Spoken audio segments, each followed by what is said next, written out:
একেবারে অনুষ্ঠান বাড়ির মতো দুর্দান্ত স্বাদের এই মিক্স ভেজ রেসিপিটি বানানোর জন্য প্রথমে কড়াইয়ে তেল গরম করে তাতে আলু, ফুলকপি, গাজর, ক্যাপসিকাম ভেজে নিতে হবে। ওই তেলের মধ্যে আবার পনিরের টুকরোগুলো ভেজে নিতে হবে। আবার ওই তেলের মধ্যে কালো জিরে ফোড়ন দিয়ে তার মধ্যে 2টো টমেটো পেস্ট দিয়ে ভালো করে ভেজে নিতে হবে। তারপর দিয়ে দিতে হবে আদা, জিরে, কাঁচা লঙ্কা আর গোলমরিচের একটা পেস্ট, আর নুন, হলুদ, চিনি স্বাদ মতো। ব্যাস, তাহলেই ভালো করে মশলাটা কষিয়ে নিয়ে তার মধ্যে একটু মটরশুঁটি অ্যাড করে দেবো। মটরশুঁটিটা একটু কষানোর পর দিয়ে দেবো সমস্ত ভাজা সবজিগুলো আর পনিরের টুকরোর সাথে, আর দিয়ে দিতে হবে ফ্যাটানো টক দইটা।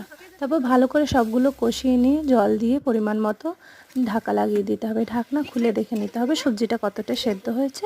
তারপর দিয়ে নেব ধনেপাতা, 2 টুকরো বাটার, একটু সবজি মশলা, তাহলে রেডি হয়ে যাবে। তো আমার এই মিক্স ভেজ রেসিপিটা কার কার ভালো লেগেছে আমাকে অবশ্যই জানাবে। আমার বর এই রেসিপিটা খেতে খুব ভালোবাসে, তাই এই রেসিপিটা আমি বারবার বানাই। তো বাই গাইস, দেখা হবে নেক্সট ভিডিওতে, আবার নতুন কোনো রেসিপি নিয়ে আসবো।